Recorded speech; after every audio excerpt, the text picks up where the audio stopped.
다시 한번 새해 복 많이 받으십시오. 네, 저는 절한다고 얘기는 안 했습니다. 자, 어, 요즘 PPT가 네. 오늘은 제목을 명절에 바라는 것 이렇게 했습니다. 우리 요한복음 5장을 볼 텐데요. 우리 표가 25년도 표가 그리스도 안에서 하나 되는 마음 이렇게 표를 정했기 때문에 제가 몇 주 동안 지금 빌립보서만 갖고 말씀을 좀 나눴는데요. 오늘은 명절을 시작하는 첫날이기 때문에 여러분들하고 명절에 관련한 말씀을 좀 같이 좀 나누려고 합니다. 제가 이제 작년에 여러분들한테 미리 좀 고지를 드렸듯이 올해는 좀 제가 좀 하고 싶은 것 중에 하나가 저희 그리스도 교회가 지난 한 3, 40년 됐죠. 물론 미국에서 시작돼서 이제 여기까지 선교사들이 파송돼서 이제 일이 진행이 돼서 이렇게 교회가 세워졌지만 너무 열심히 달려오다 보니까 우리가 참 놓친 것들이 굉장히 많이 있었던 시간들을 뒤돌아보게 됐습니다. 그래서 2월 달부터는 좀 우리가 좀 이런 것들은 성경에서 좀 짚고 알고 넘어가야 될 교리들이 아니었을까라는 것들을 여러분들하고 좀 같이 나누려고 합니다. 오늘은 뭐 그냥 편안하게 들으시면 되겠습니다. 오늘은 세번역 성경으로 제가 준비를 해왔고요. 요한복음 5장 6절에서 17절 좀 길긴 하지만 명절 전에 여러분들이 좀 한번 마음속에 좀 이렇게 새기고 가면 좋을 것 같아서 제가 오늘 이 말씀을 좀 준비를 했습니다. 여러분들도 잘 아시다시피 베데스다 못에 앉아 있는 그 환자를 살리시면서 있었던 스토리에 대한 이야기입니다. 제 화면을 좀 꺼주실 수 있나요? 저기 글씨가 안 보여가지고. 네. 이렇게 한번 읽어보도록 하겠습니다. 자, 앞에 내용은 뭐 대충 여러분들이 아시니까 그 뒤에 부분을 제가 가져왔으니까 그 부분만 한번 읽어보도록 하겠습니다. 자, 시작. 예수께서 누워있는 그 사람을 보시고 또 이미 오랜 세월을 그렇게 보내고 있는 것을 아시고는 물으셨다. 낫고 싶으냐? 그 병자가 대답하였다. 주님, 물이 움직일 때 나를 들어서 못에다가 넣어주는 사람이 없습니다. 내가 가는 동안에 남들이 나보다 먼저 못에 못 들어옵니다. 그에게 말씀하셨다. 일어나서 내 자리를 걷어가지고 걸어가거라. 그 사람은 곧 나아서 자리를 걷어가지고 걸어갔다. 그날은 안식일이었다. 그래서 유대 사람들은 병이 나은 사람에게 말하였다. 오늘은 안식일이니 자리를 들고 가는 것은 옳지 않소. 그 사람이 대답하였다. 나를 낫게 해주신 분이 나더러 내 자리를 걸어가라고 하셨소. 유대 사람들이 물었다. 그대에게 자리를 걷어가지고 걸어가라고 말한 사람이 누구요? 병 나은 사람은 자기를 고쳐주신 분이 누구인지를 알지 못하였다.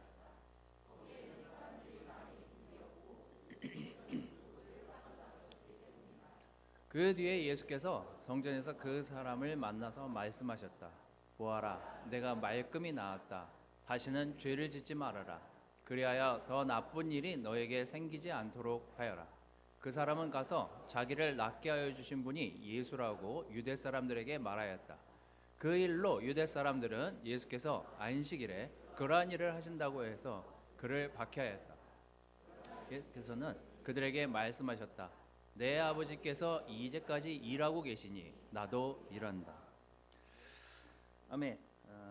몇 가지 좀 간단한 걸 짚고 그리고 말씀을 좀 다시 말씀으로 돌아오도록 하겠습니다. 명절에 절대 하지 말아야 될 말과 행동, 금기어 1위가 취업 관련, 직장 관련 질문, 결혼, 불평등 관련어랍니다. 잘 알고 가족들을 만나서 대화하실 때 조심해서 사용하시기를 바라겠습니다. 앞으로 어떻게 살 생각이냐 이런 얘기 듣기 싫어한답니다. 살쪘다 관리 좀 해라. 누구는 이렇게 잘 됐다더라. 비교하는 거 고르지 말고 빨리 장가나 가라. 시집이나 가라. 월급은 얼마냐. 애는 언제 낳으려는 거냐. 부엌일은 여자나 하는 것이다. 이런 일들이 제가 이거를 막 누구한테 물어봤더니 그럼 뭐를 대화를 합니까? 뭐 이렇게 얘기하시는 분이 있더라고요. 가면 꼭 이런 걸 물어보던데 주의하란 얘기죠. 주의.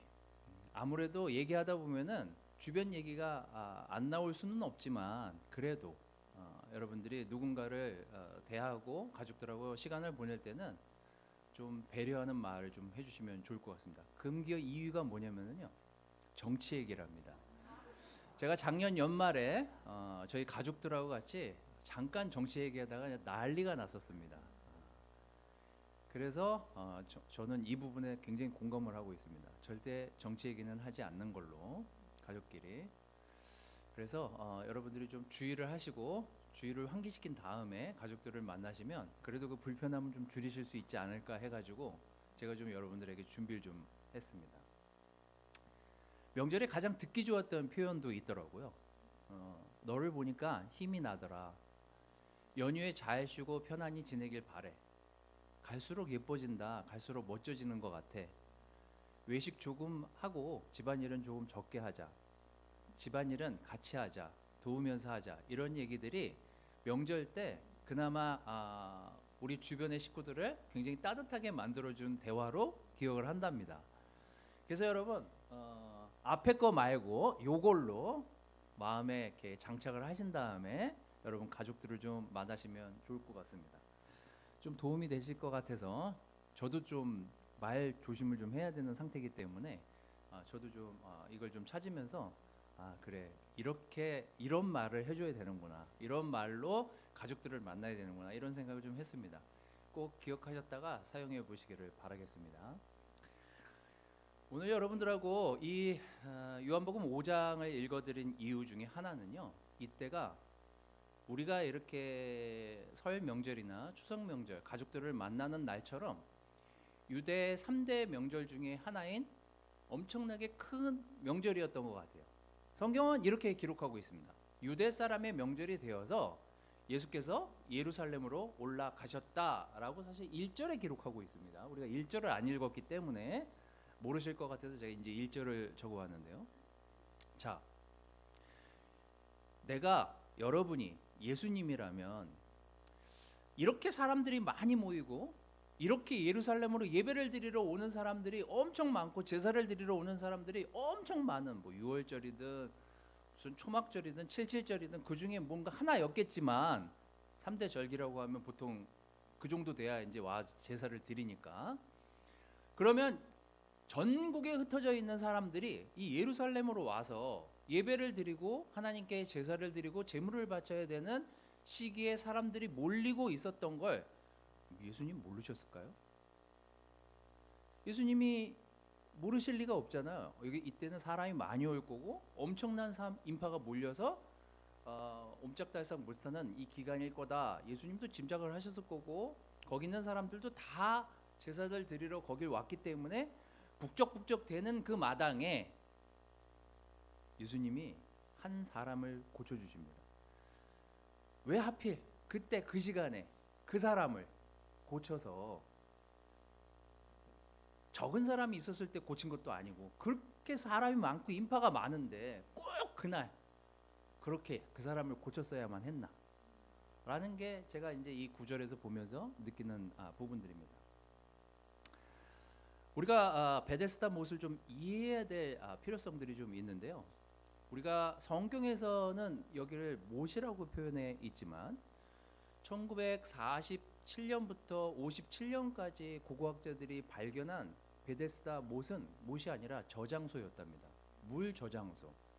굉장히 큰 저장소가 거기 있었는데 이 베데스다 못은 그 남쪽, 북쪽 이렇게 양쪽에 연결된 엄청나게 큰 저수조였대요.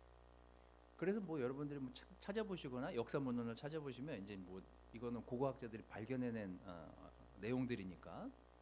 그래서 이 큰 수조에서 물을 흘려내려서 이 밑에 있는 저수조까지 비가 올 때 물을 채워 넣을 수 있게끔 하려고 이 시설을 만들고 사람들이 그 못에서 정결의식을 했다고 하더라고요. 이스라엘도 이 물 급수가 있었대요. 1급부터 한 6급 정도까지 급수가 있었는데 이 환자들이 있었던 급수는 한 4급수 정도 되는, 그러니까 물이 저장돼서 흘러 내려오면 정결 의식을 유대 사람들은 예루살렘에서 예배를 드리려면 정결 의식을 해야 되니까 씻어야 되잖아요. 그런 사람들은 건강한 사람들이 씻고 들어가는 거고, 아픈 사람들은 제일 지저분하고 물이 좀 잘 안 탁한 그쪽에서 기다렸다가 이 물이 그 소용돌이 쳐서 이렇게 내려오면 이제 거기서 그 사람들이 몸을 낫게 하려고 기회를 기다리고 그런 시간들을 거기서 보내고 있었던 거죠. 성경에 의하면 이 자리에 이 환자만 있었던 게 아니에요. 많은 환자들이 있었다라고 나옵니다. 많은 환자들이 물이 소용돌이 칠 때 먼저 들어가서 자기가 치유되길 바라는 마음으로 거길 들어가야 되는데, 이분은 38년 동안 아프면서 순위도 제대로 차지하지 못한 상태에서 계속 순위가 밀려서 들어가지 못한 상태에 치료를 못 받고 있는 사람이었습니다. 하지만 환자는 이분뿐만이 아니었다는 것. 왜 예수님께서는 여기에 다른 수조들도 많고 다른 곳에서 많은 사람들을 설파하고 가르쳐도 될 그 시간에 굳이 환자들이 거기 많은 곳에 왜 가셨을까? 그 명절에 그렇게 북적대는 많은 사람들이 있는 그곳에 예수님은 왜 가서 그 치료 행위를 하셨을까? 저는 명절이라고 하는 것, 또 가족들이 많이 모이고 또 가족들과 시간을 보내는 부분에 대해서 저는 가족들하고 모여서 시간을 보내면서 여러 이야기를 하고 여러 시간들을 보내면서 즐겁고 뭐 여러 가지 그동안 있었던 일들에 대한 주변 일거리들을 많이 나누는 그 시간도 너무나 중요하지만, 저는 결국 명절이라는 뭐 우리에게 긴 시간이 지금 주어졌잖아요. 일주일 정도 쉰다고 제가 들었는데, 이 시간이 우리에게 치료의 시간이라고 주어진 시간이 아닐까, 저는 이제 그렇게 지금 생각을 하고 있습니다. 예수님은 이때 뭐 여러분들이 아까 성경 구절을 읽으셨다시피 이때를 사람들을 치유하는 시간으로 정하셨어요. 그 목적으로 여길 가셨어요.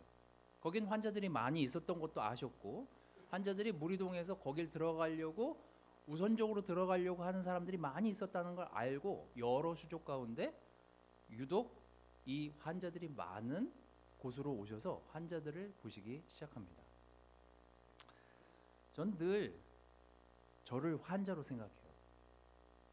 근데 저뿐만 아니라 여러분들도 이미 환자였었습니다. 사실 우리는 치료받은 사람들이에요.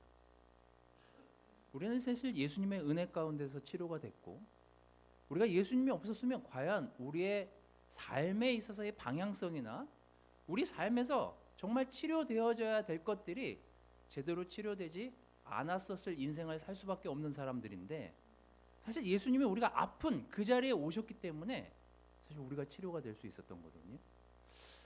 저는 예수님이 아니었으면 제 인생에서, 제 삶에서 그런 극적인 치료가 있을 수 있었을까? 전 간혹 그런 생각을 합니다. 어쩌면 이 명절에 이 많은 인파들이 몰리고 많은 일들을 할 수 있지만, 어쩌면 우리가 치료받은 그 시간들을 돌아보는 시간이 이 시간이 됐으면 좋겠다는 생각이 들었습니다. 이 주랑 안에는 많은 환자들, 눈먼 사람들, 다리 저는 사람들, 중풍병자들, 온갖 병을 가진 사람들이 거기 누워 있었어요. 그들은 물이 내려서 소용돌이 치기만을 기다리고 있었어요. 이 베데스다라는 이 연못의 이 히브리 뜻은 뭐 아람어로는, 그때 당시에는 아람어를 썼었으니까 물이 쏟아져 나온다라는 의미도 있지만, 자비, 은혜, 긍휼, 치료의 집이라는 의미로 이 베데스다라고 이름을 사용했답니다. 그 단어를. 그렇다면 예수님의 목적은 분명했어요. 건강한 사람들도 있었고 거기 정말 열심으로 하나님을 섬기는 사람들이 많이 있었지만, 예수님이 직접 많이 아프고 상처 있고 눈도 뜨지 못하고 약한 사람들 있는 그 곳에 직접 오신 거예요. 명절에 예수님은 그걸 하고 싶으셨대요. 누가 뭐라 하든 내가 고쳐야 될 사람, 내가 이 땅에 있는 동안 치료받아야 될 사람들은 저기 있는 사람들이다. 우리 주변에 못은 없지만, 우리 주변에 저수지는 없지만, 우리도 늘 갈급함으로 살았던 사람들 아닙니까? 내 진로의 문제, 내 인생의 문제, 내 삶에 해결할 수 없는 많은 물음표들을 사실은 예수님이 우리를 치료해 주시면서 우리 마음속에 많은 것들을 해결하고 치료해 오면서 여기까지 살아온 줄 믿습니다. 예수님이 없었다면 우리가 자비를 알았을까요? 예수님이 없었다면 우리가 은혜라는 걸 알았을까요? 예수님이 없으셨다면 우리가 과연 올바른 영적인 치료를 받을 수 있었던 삶을 살 수 있었을까요? 저는 이 명절의 시작이 우리 모두에게 우리 스스로를 돌아보고 우리 스스로를 치료받는 그런 시간이 됐으면 좋겠습니다. 제가 젊은 친구들하고 많이 만나서 이런저런 얘기를 해보지만 우리는 정말 먼저 산 세대로서 우리 그 친구들의 세대를 이해할 필요가 있습니다. 우리랑은 전혀 다른 세대예요. 그래서 우리가 걔네들을 충분히 이해할 수가 없습니다. 다 이해할 수가 없어요. 제가 지지난주에 캠퍼스 친구들한테 설교할 때 얘기했지만 우리 세대랑 우리 밑에 커온 20대 30대 세대는 완전히 다른 세대입니다. 코로나라는 시기를 거쳤고요. 우리도 거쳤지만 코로나 시기에 우리는 그 친구들에게 뭘 허락했어요? 집에 있으면서 우리가 허락한 게 뭐예요? 네? 컴퓨터, 핸드폰. 자, 근데 어쩌면 우리는 걔네들을 키우면서 그 아이들을 자라게 하면서 어떤 인생에서 지침은 줄 수 있었겠지만 우리가 방임한 게 있어요. 유튜브나 SNS나 그들이 많은 정보를 얻을 수 있었지만 거기에는 건강하지 않은 정보들도 많았거든요. 어쩌면 우리는 그들을 유튜브로 방임한 세대예요. 우리는 그들을 그걸로 좋은 것들도 얻을 수 있었겠지만 사실 온갖 것에 노출될 수밖에 없는 환경을 제공한 세대가 우리 세대인 거예요.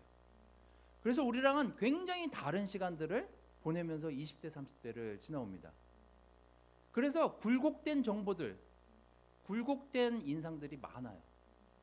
그래서 자꾸 SNS 보면서 나는 왜 이렇게 루저 같고 남들은 남 친구들은 너무 잘 나가는 것 같은데 내 인생은 왜 이래?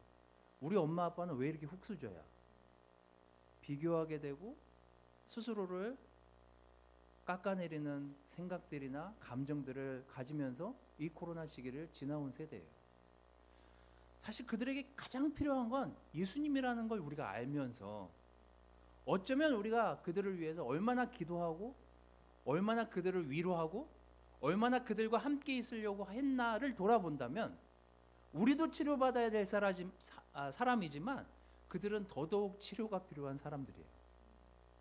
저는 이 명절에 우리가 감사한 것들을 많이 나누고 또 그들이 건강한 마음을 가지고 세상으로 나아갈 수 있도록 그들을 많이 위로하고 격려하고 서로가 치료되는 저는 그런 시간이 됐으면 좋겠습니다.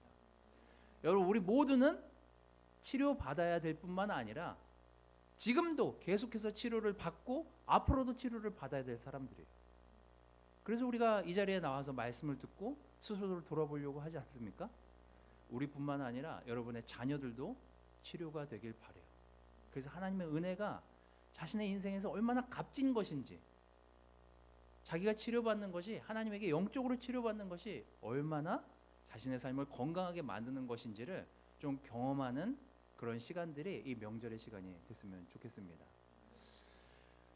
8절 9절에는 예수님이 그에게 이렇게 얘기해요. 일어나서 내 자리를 걷어가지고 걸어가거라. 그 사람은 곧 나아서 자리를 걷어가지고 걸어갔다. 그날은 안식일이었다. 누구에게 치료받았는지는 모르겠지만 아까 여러분들이 읽어봤듯이 자기가 누구한테 치료를 받고 나았는지도 몰라요. 왜 그렇겠어요? 너무 기쁘지 않았겠어요? 너무 행복하지 않았겠어요? 38년 동안 내가 이 병 때문에 이렇게 고생을 했는데 내가 이렇게 깨끗이 나아서 내 몸으로 내 눈으로 이렇게 돌아다니면서 건강하게 살 수 있다니 여러분들이 예수님 믿었을 때 그 기쁨 아니겠습니까? 이 기쁨을 저는 모든 가족들이 만끽하시기를 바랄 뿐이에요. 특히 우리의 자녀들이. 14절은 그래서 이 친구를 다시 교회에서 만나서 이렇게 얘기하십니다. 그 뒤에 예수께서 성전에서 그 사람을 만나서 말씀하셨다. 보아라, 내가 말끔히 나았다. 다시는 죄를 짓지 말아라. 그리하여 더 나쁜 일이 너에게 생기지 않도록 하여라. 한번 우리를 돌아보면서 우리를 무겁게 했던 것들이 무엇이었는지를 한번 좀 돌아보십시오. 그리고 무엇이 우리를 족쇄처럼 가두고 있는지도 한번 생각해 보시는 시간이 되기를 바라요. 저는 살면서 제일 무서운 병이 암인 줄 알았거든요. 전 나이가 뭐 지금 아직도 젊은 편에 속하지만 여기 아버님 어머님에 비하면 시간이 지나면 지날수록 진짜 무서운 병이 정신병이더라고요. 마음의 병이더라고요. 이거는 진짜 감옥 중에 이런 감옥이 없습니다. 이게 한번 이게 다운돼 가지고 저를 괴롭히기 시작하잖아요. 막 죽고 싶을 지경이라니까요. 이게 암보다 더 무섭더라고요. 제가 보니까. 저는 우리가 나이가 들어가면서 육체적인 건강도 필요하지만 저는 정신적인 건강을 우리가 가지고 있지 않으면 거기에 몸의 병도 따라오더라고요. 여러분이 여러분의 마음과 생각을 잘 지키는 것이 하나님 안에서 온전히 치료받는 길이라는 사실을 기억하시기 바라요. 제가 자꾸 자신을 치료하는 것에 대해서 얘기하지만 우리가 우리 스스로를 잘 하나님 안에서 치료받는 그 과정이 굉장히 우리를 건강하게 만든다는 것, 그걸 기억하시기를 바라겠습니다. 두 번째는 가족에게 사랑의 실천이 되는 시간이 됐으면 좋겠어요. 요한복음 5장 15절 16절 여러분들이 읽은 구절에는 그 사람은 가서 자기를 낫게 하여 주신 분이 예수라고 유대 사람들에게 말했습니다. 이거는 안식일날 예수님을 만나고 난 다음에 이분이 날 고쳐주신 거구나 라는 걸 안 다음이에요. 그 일로 유대 사람들은 예수께서 안식일에 그러한 일을 하신다고 해서 그 나은 사람을 박해하기 시작해요. 참 재밌는 부분이죠. 나아서 이런 일들을 하고 얘기해주면 사실 주변에 있는 사람은 기뻐해야 되는 거 아닙니까? 근데 유독 그 사람들은 이 사람을 박해해요. 괴롭혀요.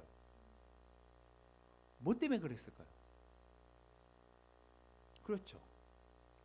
자기네 생각에는 이날 이 사람이 고쳐지면 안 되는 날인데, 그러니까 본질적인 걸 이제 잊어버린 거죠. 까먹은 거죠. 유대 명절도 이 사람들이 유대 명절을 까먹은 이유는 그 유대 명절에 먹고 놀고 교제하는 거에 이 신경을 쓰다 보니까 본질적인 것들을 잊어버리면서 이 문제가 되는 거거든요. 우리도 그렇잖아요. 본질이 뭐예요? 명절의 본질이 뭐예요? 또 우리가 가족들하고 시간 보내는 그 시간의 본질이 뭐냐고요. 전 오늘 이 사랑의 실천이 되는 시간에 지금 우리 학주 형제가 아파가지고 지금 못 나왔지만 제가 그 학주 형제가 1월 초에 올해 초에 세례 받을 때 친인척들이 왔어요. 거기 학선 형제라고 우리 강서교회에 지금 지방에서 이제 근무를 하느라고 가족들하고 명절 때만 모인대요.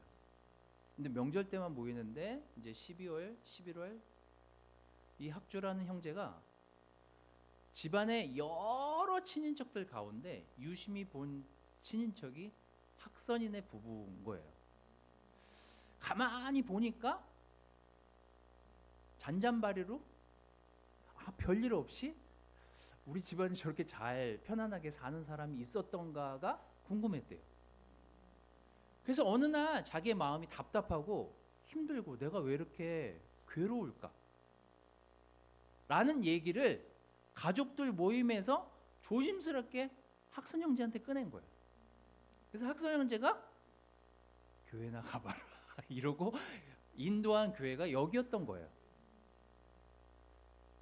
그의 마음속에 많은 감정들, 성경 공부를 같이 하면서 그가 많이 힘들어했던 것들, 슬펐던 것들, 무서웠던 것들, 그런 것들을 막 얘기하면서 하나님을 알아가게 되고 하나님을 믿고 싶게 되고 그리고 하나님 안에서 용서받기를 원했어요.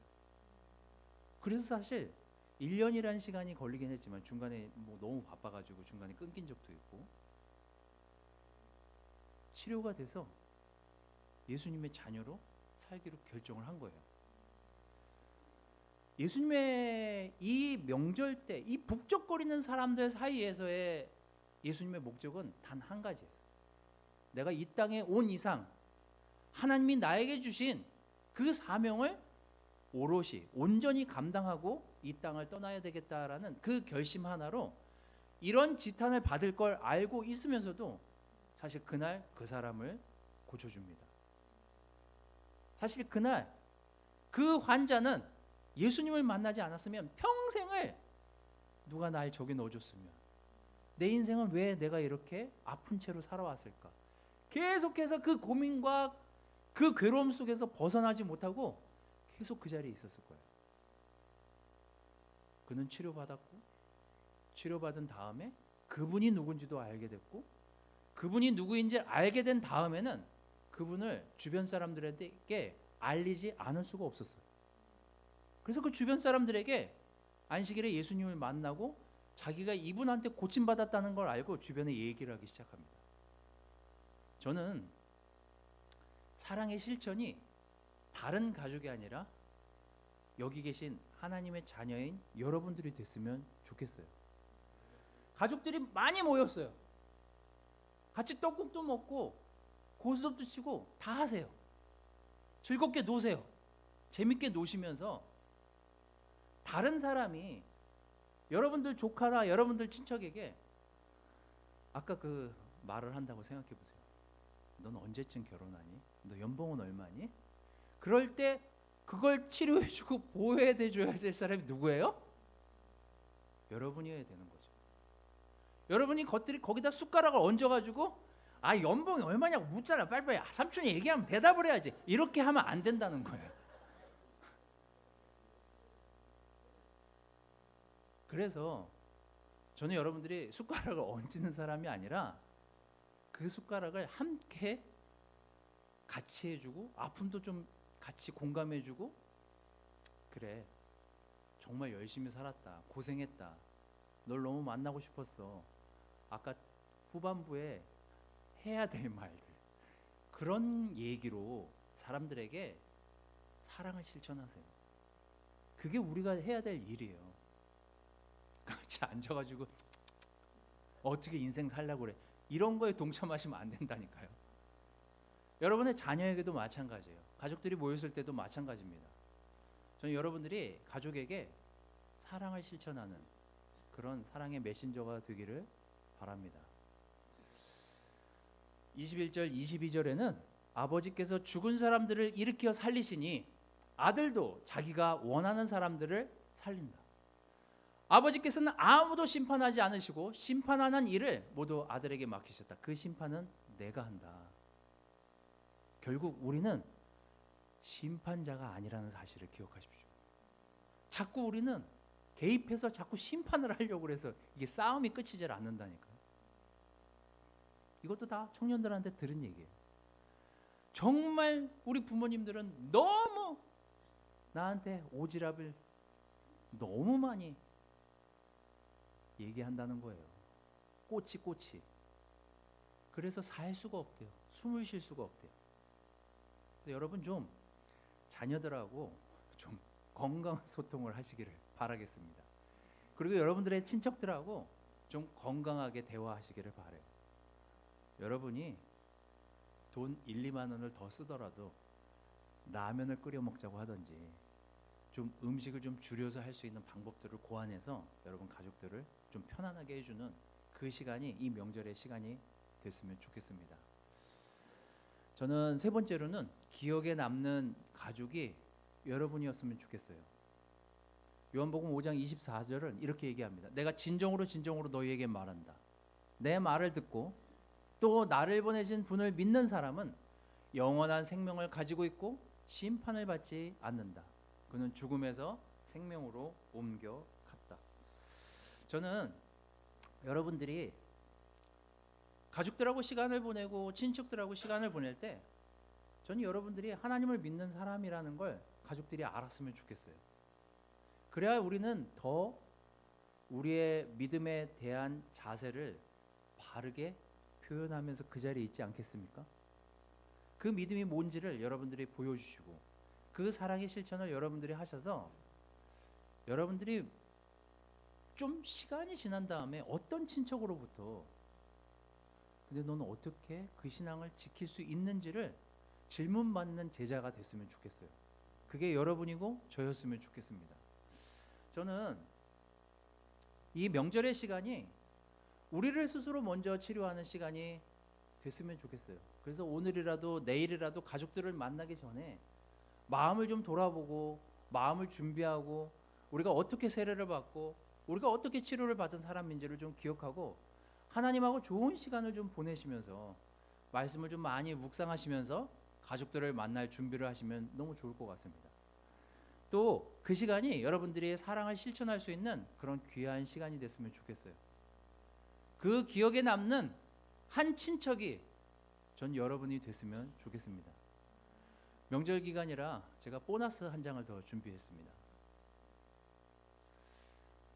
많은 분들이 저한테 어떤 책을 읽으면 도움이 되냐고 요청을 하시는데 저도 벽돌 같은 책을 좋아하지 않습니다. 책과 가까이 친해지려면은요 쉽고 이해가 빠르고 와 맞다 이런 수필집 같은 책들이 여러분들한테 굉장히 도움이 됩니다. 그리고 이런 얇은 책들을 읽고 마음에서 느끼는 게 많다 보면 이제 조금 더 두꺼운 책들을 읽게 돼요. 제가 이 책들을 추천하는 이유는 이 양과 목자라는 책은 벌써 40년 된 베스트셀러입니다. 필립 켈러라는 작가분이 쓰신 건데요. 이 책은 이 사람이 기자였다가 도대체 이 시편 23편 성경에 이 양과 목자에 대한 얘기가 그렇게 많이 나오는데 도대체 양이 어떤 건지 몰라가지고 본인이 기자일을 접고 양을 키워요. 목동이 돼서 양을 키우면서 느낀 거를 거기다 쓴 거예요. 양이 이렇더라. 목자가 되고 나니 목자의 마음이 이렇다더라. 이런 내용이에요. 그래서 굉장히 여러분들이 친숙하게 읽을 수 있습니다. 그러면 시편을 굉장히 많이 풍성하게 이해할 수 있어요. 그래서 이제 여러분들한테 추천한 거고, 두 번째는 C.S. 루이스라고 책을 많이 쓰신 분이지만 제가 유독 저희 애들한테 추천하는 책입니다. 나쁜 짓을 하려면 악마가 어떻게 조카를 훈련하는지를 알아야 된다. 주호야, 이 책을 읽어봐라. 악마 같은 짓을 하려면 이런 책을 봐야 된다. 하지만 악마의 이 속삭임이 어떤 건지 좀 너도 보면서 생각해봐라. 이게 챕터 악마 삼촌이 이제 초입 악마가 된 악마 조카한테 쓴 편지예요. 그래갖고 30 몇 가지 팁을 알려줍니다. 야, 인간들이 그렇게 하면 안 넘어와. 요렇게 해야 된다니까 걔네들은. 이런 내용들이 거기 담겨 있습니다. 자, 거기 있는 내용을 하나 알려드리면서 정리하도록 하겠습니다. 조카야, 잊지 말아라. 인간들은 자신이 동물이며 따라서 육체가 하는 것들이 반드시 영혼에 영향을 주게 되어 있다는 것을 노상 잊고 산다. 이 말은 거꾸로 얘기하면 뭐예요? 우리가 하나님을 기억하고 하나님 안에서 우리의 영혼이 있다라는 걸 기억하지 못하면 동물처럼 살 거라는 거예요. 근데 인간들은 그렇게 맨날 잊고 산대요. 그래서 그거를 포인트로 삼아라, 조카야. 그러면 대부분 천국 못 간다. 뭐 이렇게 이제 그 지적을 해주는, 포인트를 알려주는 삼촌의 편지예요. 그래서 단락단락으로 이 편지가 되어 있기 때문에 어느 챕터 한 편을 봐도 두세 장을 넘지 않습니다.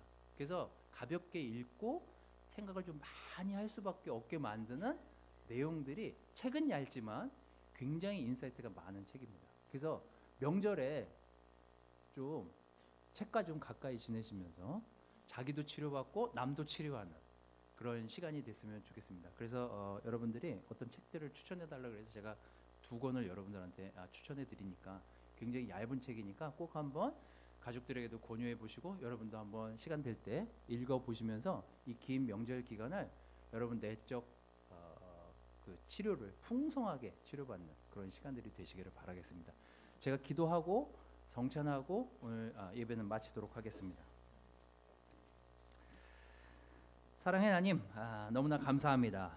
당신의 은혜에 감사하고 당신의 사랑에 감사하고 또 당신이 우리에게 직접 와주심에 감사를 드립니다. 사실 돌이켜보면 우리는 죄의 구덩이에서 벗어날 수 없는 인간임을 우리가 알았고 또 그것을 부인하기 위해서 부단히 발버둥 쳤지만 우리가 그 죄를 벗어던질 수 없었던 인간임을 또한 고백하게 됩니다.